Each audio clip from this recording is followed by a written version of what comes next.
welcome back to my channel. Today's video is one I'm low-key a little nervous about filming, but this is going to be about 3 luxury products that I feel like get pretty decent reviews, and I'm the oddball that doesn't think it's worth the money. So if this sounds like a video for you, let's go ahead and get started. Okay friends, so yes, I have 3 very high-end expensive products to talk to you guys about, and I am a little bit nervous about filming this, but you guys know I keep it real with you guys, I keep it honest with you guys, and I love to find luxury products, but I also like affordability as well. And I feel like if I'm going to be talking to you guys about high-end luxurious products, they better be totally 100% worth the money if I'm gonna recommend them. And these 3 products I feel like are not worth the money whatsoever. So let's go ahead and start off with the brand new, pretty much sold out of every shade, Kevyn Aucoin Foundation Bomb.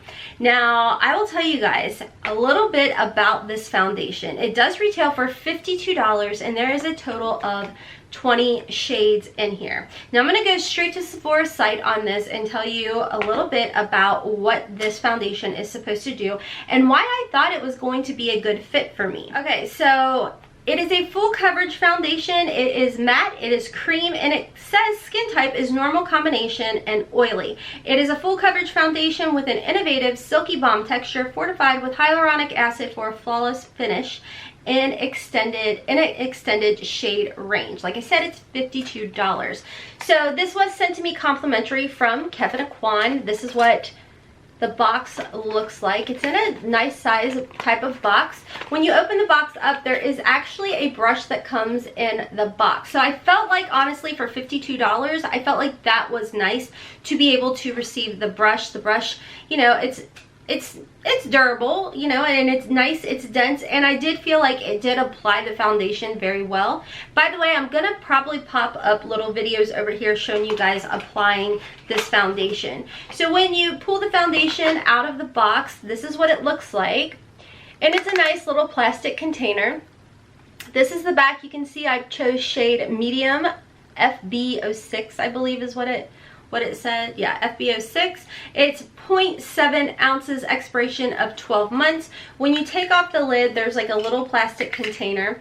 And I know I'm not the best at matching my foundations. So for the most part, I always like go to the center, more towards the center of choosing my shades, sticking with medium. And I honestly kind of thought this was gonna be a good match for my skin, just looking at it. And the FB06 is supposed to be a medium neutral shade. I will tell you guys, and you'll see it in the video over here, this shade was so light on my face, like 3 times, 3 separate occasions I tried to make it work. And I still, for the love of God, I can't get this shade to, I just can't pull it off. I just cannot. I mean, my concealers are darker than this once it's applied. Now it does state it is a full coverage foundation. That, my friends, I would agree with. Now I think that if you just do one dip and swirl it around, you can definitely get more of that medium coverage. But if you want a fuller coverage type of foundation, yes, you can absolutely build this up, and it definitely builds up nicely. I would say it's a Monet type of foundation. If you're not a 90s kid, you probably don't even know what I'm talking about, but it's one of those types of products that from a distance, you look gorgeous. You look like a blank canvas to just do whatever you want with. However, when you get up close and personal, and mind you, I am 41 years old with normal skin, somewhat oily T-zone, no real issues as far as being insanely dry or anything. When you get up close, it doesn't ever look like it melts into your skin. The #1 ingredient in here, which freaked me out when I read it, was dimethicone.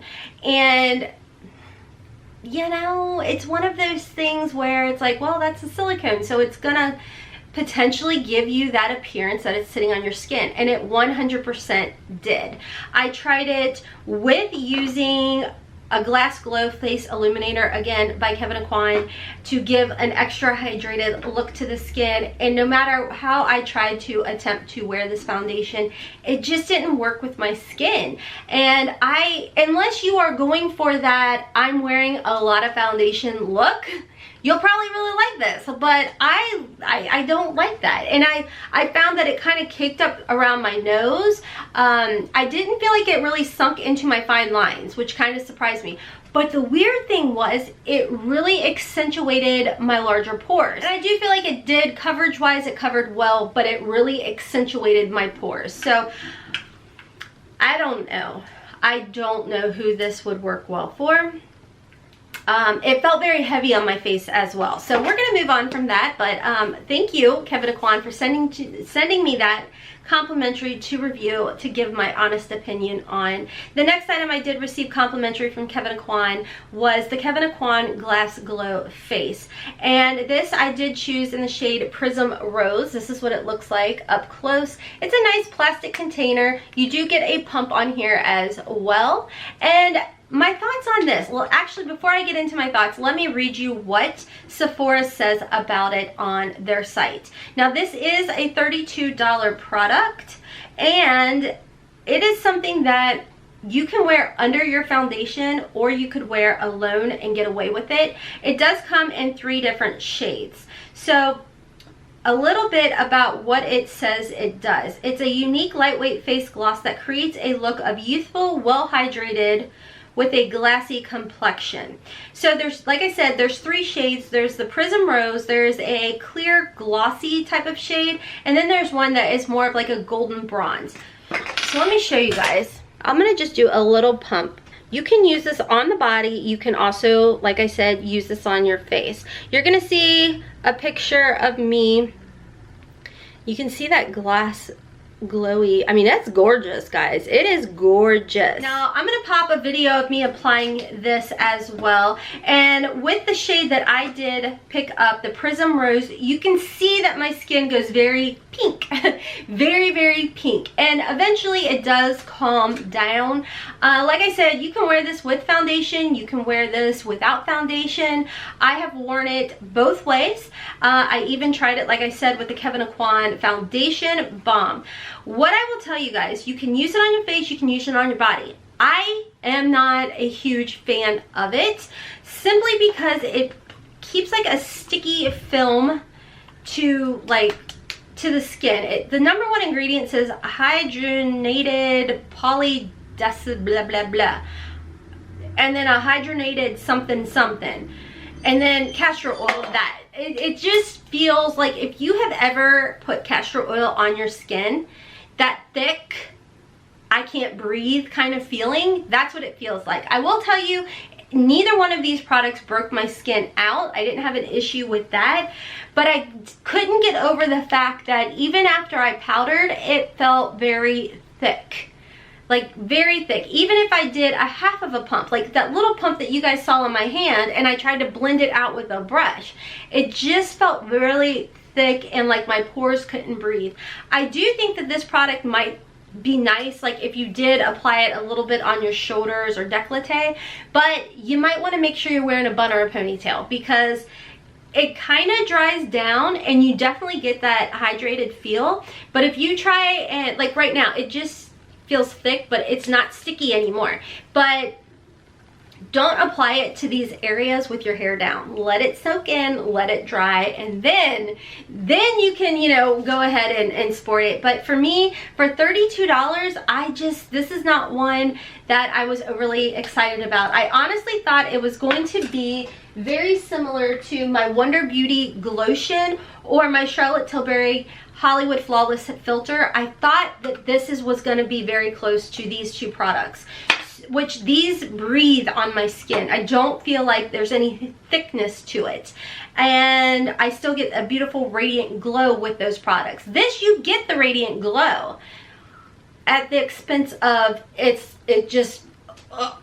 I don't know how else to explain it. The last item I want to talk about was sent to me complimentary from YSL. This is, I think, and feel like a cult favorite. This is a YSL Touche Éclat Radiant Touch pen. Now, I tried this product under my eyes a little bit to try and brighten it. I felt like it accentuated every fine line known to man, and then a few extra came out to party, and I was like, whoa, So by itself, I didn't like it. You guys know that I always use my Tatcha Pearl in Moonlight. I thought, okay, well, that's already a brightener. I'll add a little bit extra. Again, it just gave a really dry, crepey look to the skin. So I thought, okay, what the heck am I doing wrong? I went on Sephora's website, read the reviews on it, and quite frankly, there was quite a bit of reviews on there where people were like, what the heck is the hype about this? And I mean, again, I'm probably never going to be able to ever review high-end products, but you guys, you know, I keep it 100 with you all. So a little bit about this product. This retails for $35. I chose the shade 2.5, which says it's a light. I chose the shade 2.5, which says it's for light to medium complexions. It does say with a warm undertone. It says it's a sheer shimmer-free brightening pen for an all-over natural luminosity. Okay, so again, popping up a video over here, I'm going to show you guys. I tried to just apply it up here, and when I put it over the Kevyn Aucoin foundation, you could tell it really took off the product, and I don't understand for the life of me what the hoopla is about on this. I tried it several times with, you know, going without foundation, and I just didn't feel like it really did much to my skin. I honestly felt like it's so watery, like you pump it, and like when you apply it, like right there, when you apply it, it feels like, oh cool, okay, this is gonna be pretty decent. I thought, okay, this will be like my Tatcha Pearl. But as you start to blend it in, it's just kind of gone. It doesn't really do too much. So I can't sit here and recommend it for you guys. Like $35 is a lot of money, and I don't feel like warmth wise, it being for warm undertones, I felt like honestly it worked for me as far as color goes. The 2.5 worked for me color wise, because I feel like even when you blend it out, it blended out. There was no type of yellow undertone. I feel like it was more on the neutral side. So if you do plan to get this and you have similar skin tone to me, I think that the 2.5 would work well with you. It doesn't, you guys see, even when I blend it out, it doesn't look yellow. So anywho, those are the 3 products I wanted to talk to you guys about, but I can't recommend them. They were a complete mess. And this, yeah, wow. If you guys are curious, by the way, though, of what's on my eyes, I do have the Fairy Tale 2 and the Golden palette. So we went from extremely expensive products to crazy affordable products from C-Color Cosmetics. Anyways, guys, if you found this video helpful or useful, whatever it may be, please give me a big thumbs up. Feel free to share it with anybody who may be curious about these particular products. And judgment-free zone, friends. Let's keep it kind in the comment section. Yeah, I can't wait for our makeup recap. Anyways, guys, don't forget to follow me over on social media. Check my description box down below for any information, as well as I will try and link my Octoly link down below. This was not a sponsored or affiliated video whatsoever. It was just products I received that I get to give you guys my honest opinion on. So anyways, until next time, as always, I hope you guys have a wonderful, beautiful, and blessed day. If you guys have picked up any of these products, leave a comment down below and let me know your thoughts on it as well. Alright, love you guys, and until next time, kisses from Kentucky.